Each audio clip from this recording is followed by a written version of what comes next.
around the world. These are just a few of them. Communism.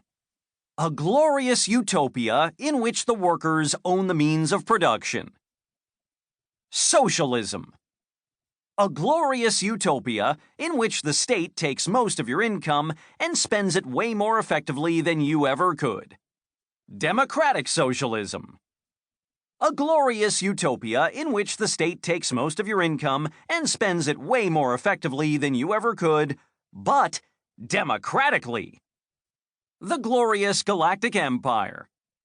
A glorious utopia run by Emperor Sheev Palpatine, Lord of the Sith and ruler of the galaxy. Theocracy. Ruled by God. Sounding pretty good nowadays. Monarchy. Ruled by a king.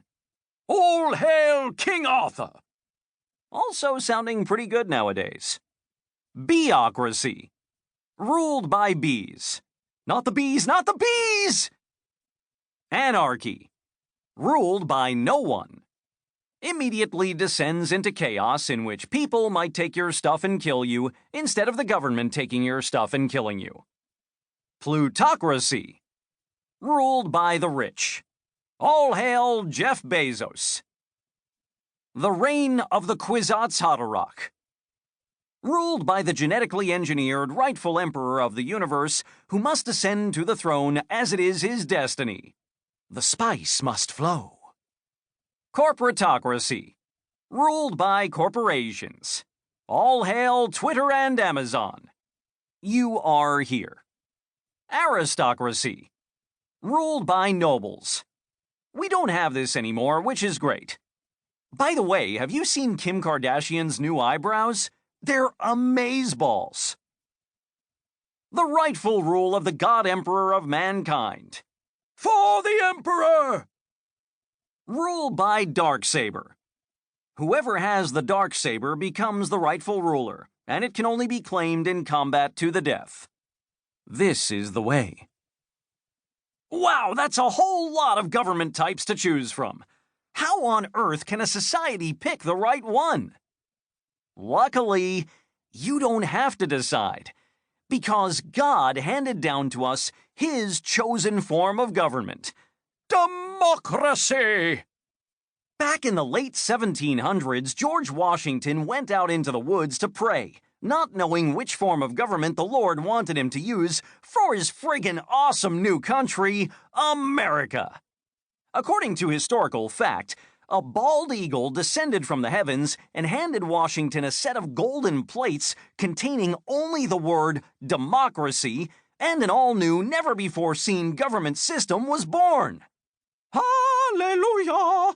Democracy! How does democracy work exactly? Let's imagine a simple before and after scenario to help us understand. Before, let's take his money. Okay. I don't like this. They took his money. After, I vote we take his money. I agree. Well, at least we voted on it. They took his money.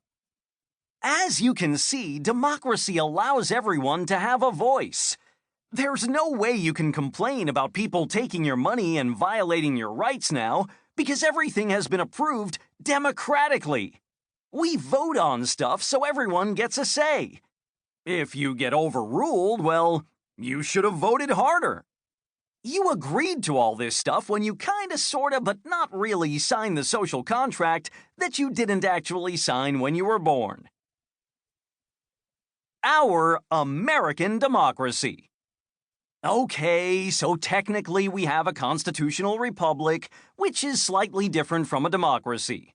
But no one really cares about the Constitution anymore, and the word republic reminds us of Republicans, so we're going to stick with democracy as shorthand for the system of government we're under. No matter what you call it, though, it's important to understand how our government works so you can be a productive member of society. Let's start with the branches of government and how they work. We'll dig into this in more detail later, but this will give you the gist. The branches of government are as follows. Branches of American democracy.